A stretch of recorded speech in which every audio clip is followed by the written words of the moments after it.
I step towards the Duramax, and as I'm stepping forward, I believe his name is now Joshua Zeminski.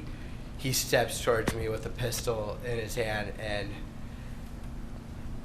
as as I'm walking, as I'm walking towards to put out the fire, I drop the fire extinguisher and I take a step back. Okay. When you step back from Mr. Zeminski, what's your plan? My plan is to get out of that situation and go back north down Sheridan Road to where the car source lot number 2 was. And did you get back? Were you able to go in a northerly direction? I wasn't. Describe what happens. Once I take that step back, I look over my shoulder, and Mr. Rosenbaum was now running from my right side, and I was cornered from in front of me with Mr. Zeminski, and there were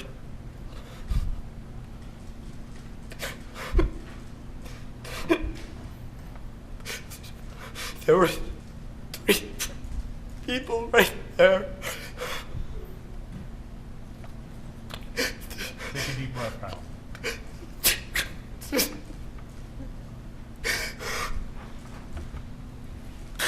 That's what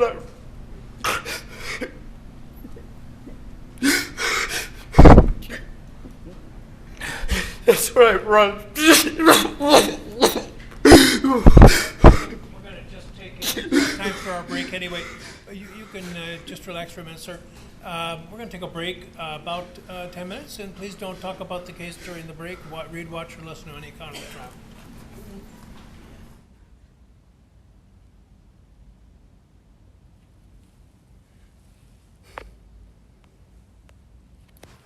Shalom. I want to start off by giving all praise, honor, and glory due to Yahweh, Bahashem, Yahweh Shai, Bahashem Rakakwadash. I want to give double honors to the apostles and elders of Great Millstone who I learned this truth from. And I'd like to say peace and salutations to the hopeful elect. And today I want to go into the book of Psalms, chapter 73. Lord willing, this lesson is edifying and straight to the point. This is the book of Psalms, chapter 73, a psalm of Asaph. Truly Yahweh is good to Israel, even to such as are of a clean heart. But as for me, my feet were almost gone. My steps had well nigh slipped. For I was envious at the foolish when I saw the prosperity of the wicked. For there are no bands in their death, but their strength is firm. And this is the point. They are not in trouble as other men, neither are they plagued like other men. Therefore pride compasseth them about as a chain, violence covereth them as a garment. And yet, in the clip that I featured in the beginning, was of this guy. Let me see.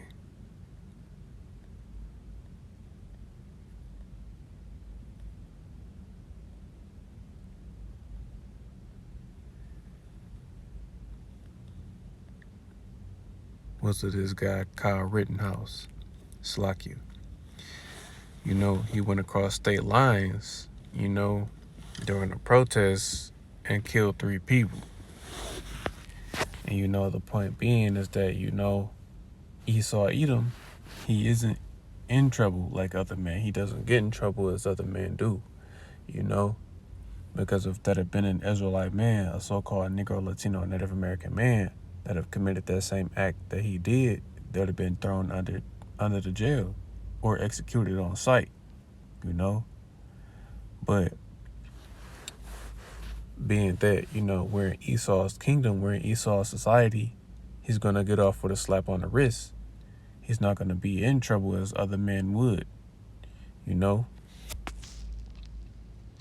then This is, what verse 6 is going into, because violence covered them like a garment, because, they are a violent people, They don't shy away from blood,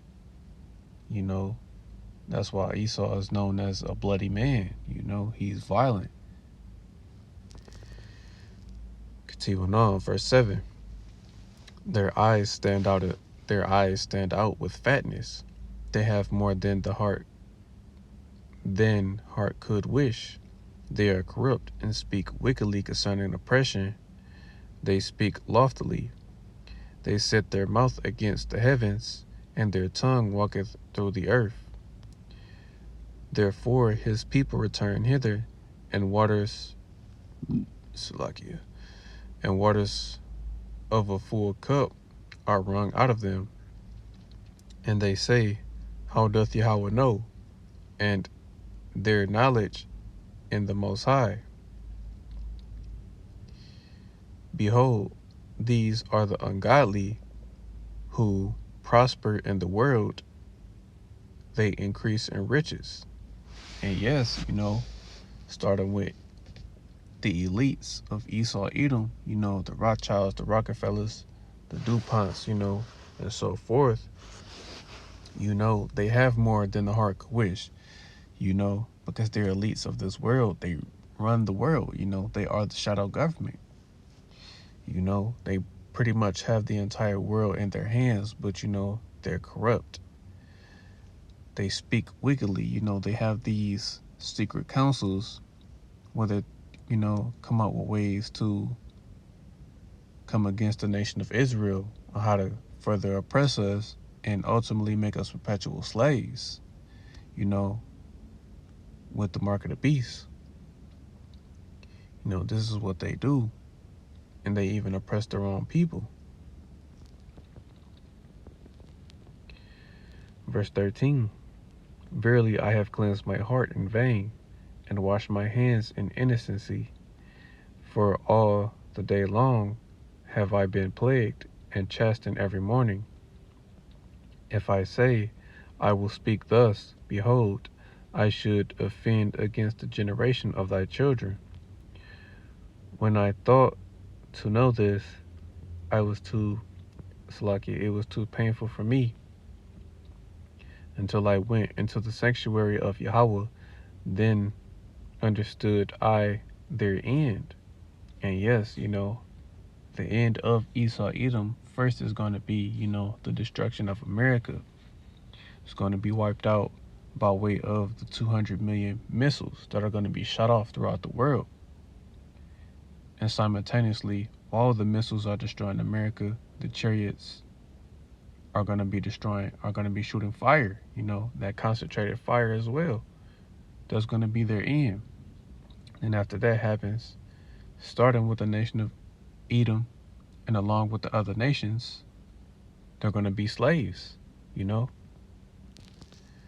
But the other slaves are going to serve that 1,000-year captivity and eventually, have their own land. But Esau Edom, he's going to be completely exterminated.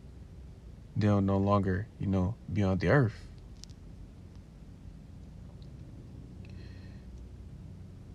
Verse 18. Surely thou didst set them in slippery places. Thou castest them down into destruction. How are they brought into desolation? As in a moment, they are utterly consumed with terrors. And yes, it's only going to take 1 hour for America to be destroyed. And they are going to be consumed with terrors. That's also one of the Lord's titles. He's the King of Terrors. He knows the hearts of men. He knows everything about us. He knows what we fear. And ultimately, we should fear him because of that and many other reasons.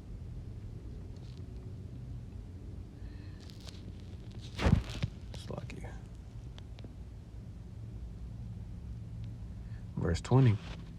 As a dream when one awaketh, so, O Lord, when thou awakest, thou shalt despise their image. Thus my heart was grieved, and I was pricked in my reins. So foolish was I, and ignorant. I was as a beast before thee. Nevertheless, I am continually with thee. Thou hast holden me by my right hand. Thou shalt guide me with thy counsel, and afterward receive me to glory. Whom have I in heaven but thee?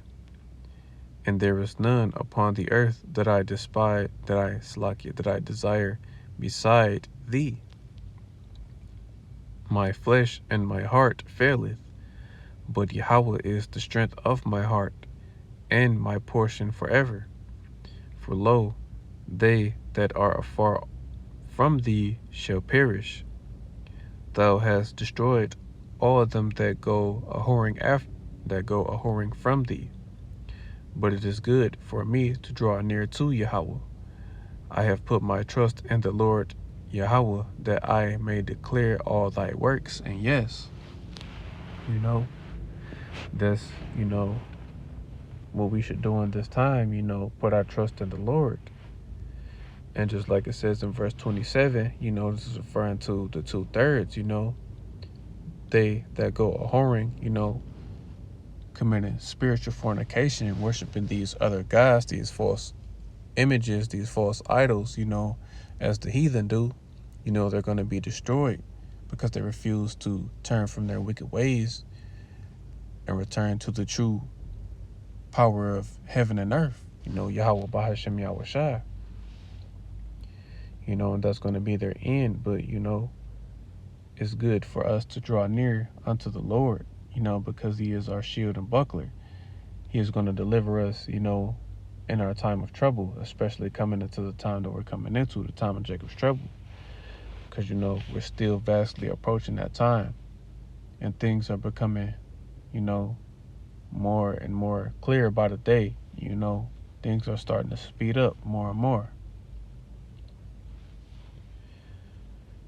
So, Lord willing, this lesson was edifying. I want to give all praise, honor, and glory due to Yahweh, Bahashem, Yahweh Shah, Bahashem Rakakwadash.